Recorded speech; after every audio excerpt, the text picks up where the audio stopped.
యువత తలుచుకుంటే ఏదైనా సాధించవచ్చునని run for anti drugs organiser Thota Kamalakar Reddy అన్నారు. డ్రగ్స్ నిర్మూలనలో యువత భాగస్వాములు కావాలని సూచించారు. సిద్దిపేట జిల్లా మిరుదొడ్డి మండలం ఘర్మారం గ్రామంలో రన్ ఫర్ యాంటీ డ్రగ్స్ కార్యక్రమంలో భాగంగా వాల్ పోస్టర్ను ఆవిష్కరించారు.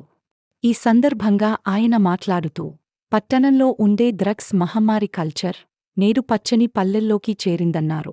డ్రగ్స్ నిర్మూలన కేవలం పోలీస్, ఎక్సైజ్ శాఖ బాధ్యత కాదని, మన అందరి బాధ్యత అన్నారు.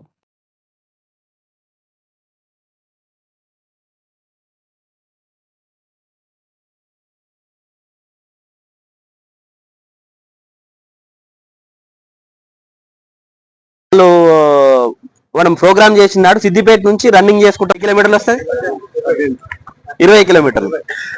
21 కిలోమీటర్ అయితే హాఫ్ మారతాన్ అంటారు దాన్ని. హాఫ్ మారతాన్ మేము కార్యక్రమం అని చెప్పేసి కనుక అంటే మేము సిద్దిపేట నుంచి ధర్మారం దాకా మేము రన్ చేసుకుంటూ వస్తాం. మీతో పాటు మాకు వెల్కమ్ చెప్తే మీతో పాటు 22 కిలోమీటర్లు వాళ్ళ మారతాన్ హాఫ్ మారతాన్ కంప్లీట్ అవుతుంది వాళ్ళది. అట్లా యాడ్ అవుతామని చెప్పేసి చెప్పారు. కాబట్టి ఇప్పుడు వీడికి చాలా మంది యూత్లలో వచ్చిర్రు. ఇంకా రాని యూత్లను కూడా ఈ యాంటీ డ్రగ్స్ యూత్ ఫోర్స్ నుంచి మనకు రన్నర్స్ అసోసియేషన్ కూడా సిద్దిపేట రన్నర్స్ అసోసియేషన్ కూడా తోడైంది. వీళ్ళిద్దరి కోఆపరేషన్ తోటి మనం ఈ నెల 13 తారీఖు నుంచి 22 తారీఖు వరకు యాంటీ డ్రగ్స్ అవేర్నెస్ వీక్ తోటి ఆ పేరుతోటి పిలుస్తున్నాం. డ్రగ్స్ కు వ్యతిరేకంగా మనం పరిగెడదామని చెప్పేసి అంటున్నాం. అన్న పరిగెడితే ఉరికితే డ్రగ్స్ ఎట్లా మానుతారని చెప్పేసి అనిపించచ్చు. ఉరుకుడుకు డ్రగ్స్ కి ఏమైనా సంబంధం ఉందా అంటే యువకుల లోపల పట్టుదల ఎక్కువ ఉంటుంది, ఏదైనా సాధించాలనే కసి ఎక్కువ ఉంటుంది. కాబట్టి వాళ్ళకి డ్రగ్స్ నుంచి మెల్లగా డైవర్ట్ చేసి రన్నింగ్ కనుక నేర్పించినాం అనుకోర్రి, డ్రగ్స్ కంటే ఎక్కువ అడిక్షన్ అవుతారు దీనికి. అయితే డ్రగ్స్ కి అడిక్షన్ అయినోడేమో సర్వనాశనం అయిపోతాడు, రన్నింగ్ అలవాటు చేసుకున్నోడేమో ఆరోగ్యంగా మానసికంగా కూడా ఉంటాడు, ఫిజికల్ గా మెంటల్ గా సామాజికంగా కూడా వాడు ఫిట్ అయిపోతాడు. వాడు లైఫ్ లో ఏదైతే సాధించాలనుకుంటున్నాడో గోల్ రీచ్ అవుతాడు.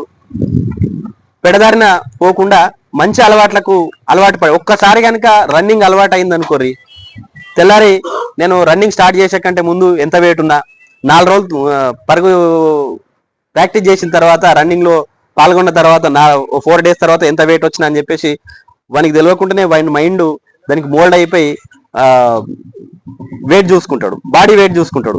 బాడీ వెయిట్ చూసుకున్న తర్వాత ఫిజికల్ ఫిట్నెస్ కరెక్ట్గా ఉందా లేదా అని చెప్పేసి అద్దం ముంగడికి పోయి చూసుకోవడం స్టార్ట్ అవుతుంది. అట్లా ఎప్పుడైతే ఆయన బాడీని ఆయన ఒక సరైనటువంటి క్రమశిక్షణగా పెంచుకోవాలని చెప్పేసి అనుకుంటాడో మిగతా వ్యసనాలకు ఆటోమేటిక్ గా ఒకటి వ్యసనాలన్నీ కూడా దూరం అయ్యేటువంటి అవకాశం ఉంటది. కాబట్టి మనం డ్రగ్స్ కు వ్యతిరేకంగా ప్రతి ఒక్కరం కూడా, ఇది ఎవరు చెప్పినా ఎవరు చెప్పకపోయినా అందరం కూడా పాల్గొని డ్రగ్స్ కు వ్యతిరేకంగా గ్రామాల లోపల అవేర్నెస్ తీసుకురావాలనేటువంటి ఒక మంచి ఉద్దేశంతో ఈ యాంటీ డ్రగ్స్ యూత్ ఫోర్స్ ఆధ్వర్యంలో ఈ కార్యక్రమాన్ని తీసుకోవడం జరిగింది. కాబట్టి మన మండలంలో 10 రోజులు ఉంటుంది తమ్మి ఈ ప్రోగ్రాం.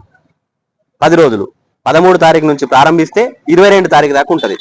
దీంట్లో ఈ వర్గము ఆ వర్గము, ఈ పార్టీ ఆ పార్టీ, ఈ వయసు ఆ వయసు, ఈ 5 సంవత్సరాల పిల్లగాడు కూడా పరిగెత్తొచ్చు, 99 ఏళ్ళ వృద్ధులు కూడా ఈ రన్లో పాల్గొనవచ్చు. నిన్న మన కార్యక్రమాన్ని ప్రారంభించినటువంటి పెద్ద ఆయన 73 సంవత్సరాలు, 15 సంవత్సరాల కింద రిటైర్మెంట్ అయ్యిండు. ఆయన 15 సంవత్సరాల కింద రిటైర్మెంట్ అయ్యిండు. ఈ రోజు స్టిల్ నౌ ఈ రోజుకు ఆయన 10 కిలోమీటర్లు రన్ చేస్తాడు ప్రతిరోజు.